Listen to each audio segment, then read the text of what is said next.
परमेश्वरी कृपा जागृत आहे। या महान कृपेला आपण एकतेने प्रणाम करू। भगवान बाबा हनुमान जी को प्रणाम। महान त्यागी बाबा जुमदेव जी को प्रणाम। परमात्मा भागवत प्राप्तिकरिता निष्काम कर्मयोग परमपूज्य परमात्मा एक सेवक मंडळ नागपूरच्या वतीने बाबांच्या आदेशाप्रमाणे आज रोजी 9वे मासिक हवन कार्य सार्वेजी आणि कुके भाऊ यांच्या निवासस्थानी पार पडले आणि त्यानिमित्त भागवत कार्याची चर्चा बैठक सुरू झाली। या चर्चा बैठकीमध्ये सृष्टीचे निर्माता जगाचे विधाता भगवान बाबा हनुमानजी हे उपस्थित आहेत। यांना माझा प्रणाम। तसेच आम्हा सेवकांचे सद्गुरू महान त्यागी बाबा जुमदेवजी हे उपस्थित आहेत। यांना माझा प्रणाम। तसेच आम्हा सेवकांच्या मातोश्री आई वाराणसी ह्या उपस्थित आहेत। यांना माझा प्रणाम। तसेच या भागवत कार्याच्या चर्चा बैठकीला लाभलेले सन्माननीय मार्गदर्शक पोहरा परिसर गबने साहेब आणि या भागवत कार्याच्या चर्चा बैठकीचे अध्यक्ष हे उपस्थित आहेत। यांना माझा नमस्कार। तसेच या भागवत कार्याच्या चर्चा बैठकीचे संचालक तुषार दादा हे आहेत। यांना माझा नमस्कार। तसेच हे संपूर्ण भागवत कार्य ज्यांनी आयोजन केले आहे या परिसरातील मार्गदर्शक भोंडे साहेब हे उपस्थित आहेत। यांना माझा नमस्कार। तसेच कनेरी परिसरातून आलेले मार्गदर्शक लांजेवार साहेब हे उपस्थित आहेत। यांना माझा नमस्कार। तसेच परमपूज्य परमात्मा एक सेवक मंडळ अंतर्गत शाखा भंडारा येथील संचालक सार्वे भाऊ हे उपस्थित आहेत। यांना माझा नमस्कार। तसेच मुंडेपार येथून आलेले ज्येष्ठ सेवक लांडगे भाऊ यांना माझा नमस्कार। तसेच लाखनीच नव्हे तर भंडारा जिल्हा बाहेरचे जिथं जिथं या मानव धर्माचा प्रचार आणि जिथं जिथं सेवक आहेत या महाराष्ट्रामध्ये तिथं तिथं ज्यांचं नाव येतो आणि ते प्रत्येक सेवक संमेलन असो किंवा चर्चा बैठक असो किंवा छोटे मोठे कार्यक्रम असो ज्यांचं नाव येतो ते दोन हंसाची जोडी म्हणायला काही हरकत नाही। आमचे बंधू चाचेरे बंधू आणि संग्रामे बंधू हे उपस्थित आहेत। यांना माझा नमस्कार। तसेच मंचावर उपस्थित सेविका आणि समोर उपस्थित आणि चुकलो बांते भाऊ खोकरला येथून आलेले आणि समोर बसलेले सेवक सेविका बालगोपाल या सर्वांना माझा नमस्कार। तर पहा बरंच काही आपल्याला अनुभव आणि मार्गदर्शन मिळालं आहे आणि वेळ सुद्धा होत आहे। तर मी आपल्या मुखातून थोडक्यात काहीतरी परमेश्वरी कार्यावर सांगण्याचा प्रयत्न करतो। तर पहा परमात्मा हा मार्ग सत्याचा आहे आणि सत्य हाच परमेश्वर आहे। हा तुम्हा आम्हा सेवकांना सर्वांना माहित आहे आणि या परमात्मा मार्गामध्ये आपण स्वार्थ घेऊन आलो।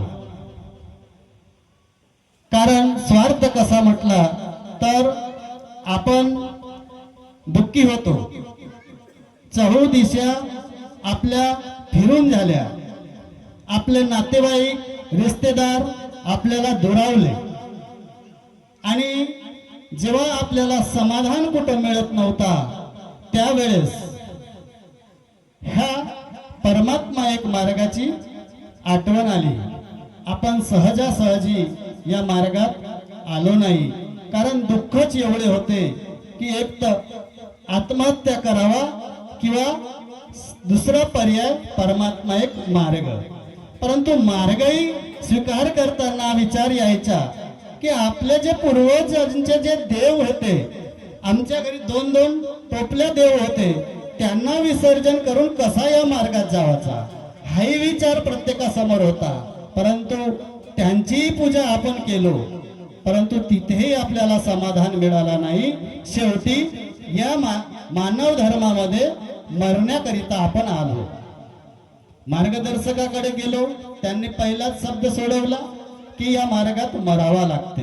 परंतु आपल्याला माहित नव्हता तेव्हा, तिकडे तर मरतच होतो, पुन्हा या मार्गात मरून का असा आपल्या मनात विचार आला होता. परंतु तसं नाही.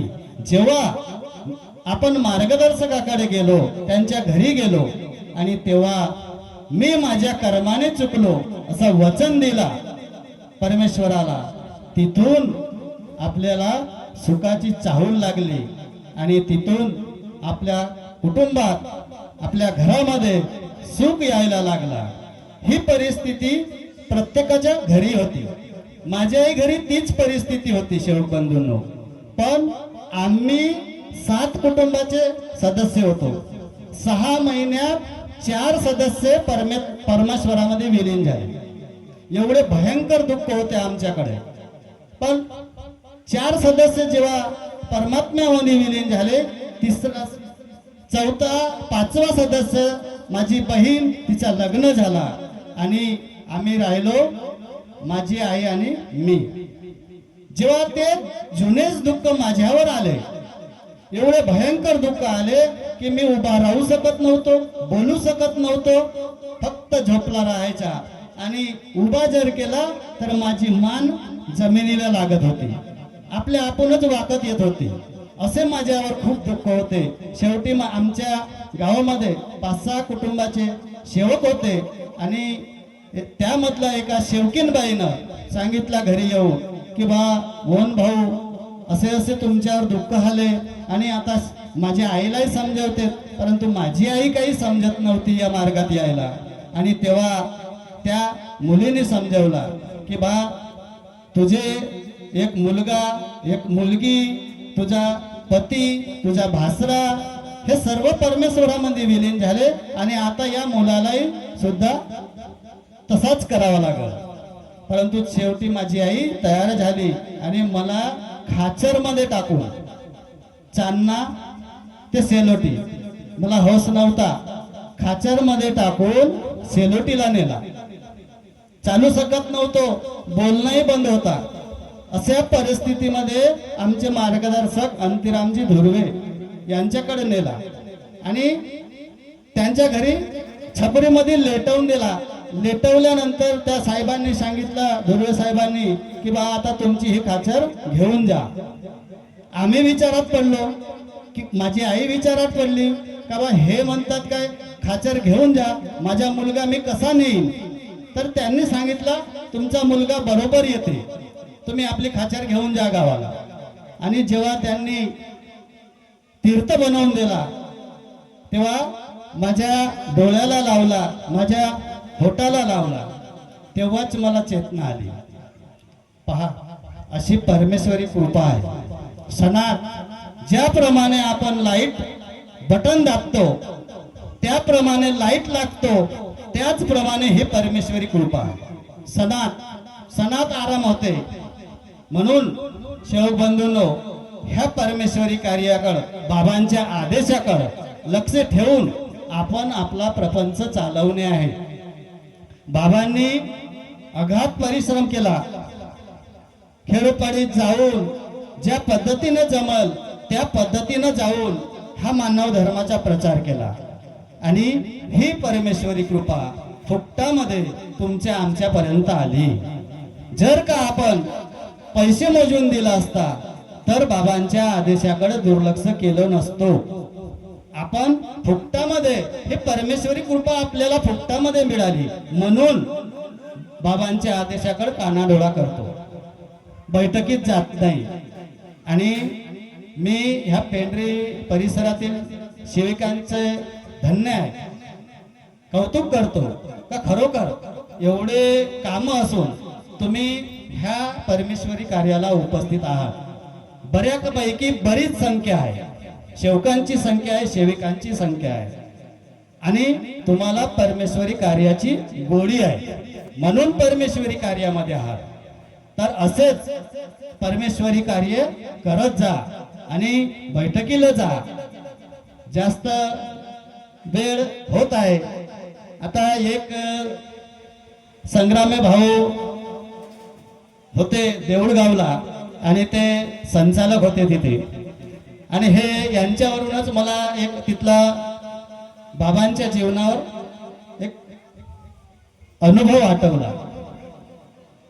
देऊळगावला आपले संचालक संग्रामे भाऊ होते आणि त्या ठिकाणी मंडळाचे संचालक रमेशजी नखाते यांनी बाबांच्या जीवनावर एक सुंदर अनुभव सांगितला। आपण म्हणतो ना, बाबा चंदना परी झिजले, खरं आहे, बाबा चंदना परी झिजले म्हणून बाबांच्या अंत्ययात्रेला 11 मन चंदन उपस्थित झाले। 11 मन चंदनावरती बाबांची अस्थी जाळण्यात आली। साधारण व्यक्तीला हा सौभाग्य लाभत नाही। पहा, छोटासाच आहे, लांब नाही घेणार। बाबांच्या जेव्हा सिरेगाव टोल्याला दौरा होता, 91 ची गोष्ट आहे, नखाते साहेबांनी सांगितलं, तिथं सिरेगाव टोल्याला जेव्हा बाबांचा दौरा होता आणि त्या ठिकाणी त्यांच्या सोबत बाजीरावजी माटे, कुंभारेजी, बाबांचे दिवाणजी आणि अजून काही सेवक होते, ते सिरेगाव टोल्याला गेले होते आणि तिथं त्यांची बैठक झाली। सायंकाळी बैठक झाल्यानंतर बाबांचा विचार तिथल्या सेवकांकडे निघाला। सकारामजी ठाकूर असं काही नाव सांगितलं त्या सेवकांचा, आणि बाबांनी त्या सकारामजी जवळ सांगितलं की बा आज आम्ही इथं मुक्काम करतो रात्रीला, आणि त्यांनी मुक्काम केला आणि त्या सकारामजी ठाकूर यांनी बाबांना बाज आणि गोना दिला आराम करण्याकरिता। आता बाकी सेवक होते, माटेजी, बाबांचे दिवाणजी, 2-4 सेवक होते त्यांच्या सोबत, तर ते बाजूला गेल्यानंतर बाबा बाजूवरती बसले आणि ते सेवक बाजूला गेले आणि त्या सकारामजी जवळ म्हणतात की बा अशीच व्यवस्था आम्हालाही करून दे। बाबा अंतर्यामी होते, सर्व ओळखत होते। बाबांनी त्यांना बोलावलं आणि त्यांना सांगितलं की बा तुम्ही नागपूरला गावाला जा आणि उद्या सकाळी 9 वाजता इथं हजर व्हा। बाबांना समजलं आणि बाबांनी आदेश दिला त्यांना का तुम्ही गावी जा आणि उद्या सकाळी हजर व्हा। बाबांचा आदेश त्यांनी मानला आणि ते गावी गेले। गावी गेल्यानंतर दुसऱ्या दिवशी 9 वाजता हजर झाले आणि बाबा आणि दिवाणजी जे बाकीचे सेवक होते ते ह्या सकारामजी ठाकूर यांच्या शेतामध्ये फिरायला गेले। फिरायला गेल्यानंतर त्या सकारामजी ठाकूर यांच्या शेतामध्ये चंदनाचे झाड होते, असे मोठे मोठे झाड होते, आणि तो सकाराम बाबांना सांगतो की बाबा हे झाड माझ्या शेतामध्ये आहेत। तेव्हा बाबांनी 91 ला म्हटलं त्या सकारामजी जवळ की हे झाड एक दिवस बहुमूल्य कामात येतील। 91 ची गोष्ट पहा, बाबांच्या मुखातून शब्द निघले आणि त्यांनी बाबांनी सांगितलं त्या सेवकांना की हे झाड एक दिवस बहुमूल्य कामात येतील। बाबा परमेश्वरामध्ये विलीन झाले 96 ला, आणि ते झाड 11 मन झाड नागपूरला बाबांच्या अंत्ययात्रेसाठी निघाले। तेव्हा त्या गाडीमध्ये 3 सेवक होते। तिथून गाडी निघाली, नागपूरच्या जवळपास आल्यानंतर गाडी रोखण्यात आली। इन्स्पेक्टरनं रोखलं गाडी आणि त्या सेवकांना उतरवला खाली। उतरवल्यानंतर देवादी सेवक होते, त्यांना विश्वास होता परमेश्वरावर आणि त्यांच्या स्वतःवर। उतरल्यानंतर त्यांनी प्रणाम केला आणि त्या इन्स्पेक्टर जवळ तिघेही जण गेले। गेल्यानंतर इन्स्पेक्टर म्हणतो की बा त्या गाडीमध्ये काय? तेव्हा त्या सेवकांनी सांगितलं की आमचे बाबा महान त्यागी बाबा जीवदेवजी यांचा मृत्यू झाला आहे आणि हे चंदनाचे झाड त्यांच्या अंत्ययात्रेसाठी जात आहे। इन्स्पेक्टरनं रोकावलं पाहिजे होता, परंतु नाही, परमेश्वर बुद्धी देणारा आहे। तो इन्स्पेक्टर त्या सेवकांना काय म्हणतो? तो इन्स्पेक्टर सेवकांना म्हणतो का तुम्ही ह्या रस्त्यानं नको जा, ह्या रस्त्यानं जा। ज्या रस्त्यानं त्याला अडचण होत होती त्या इन्स्पेक्टरनं सांगितलं का तुम्ही या रस्त्यानं जा नको, या रस्त्यानं जा। परमेश्वर जागृत आहे आणि ते 11 मन चंदनाचे लाकूड बाबांच्या अंत्यविधीला गेले। तर पहा, 91ला बाबांनी सांगितलं की हे बहुमूल्य कामात येतील आणि तो बाबांचा शब्द 96ला पूर्ण झाला।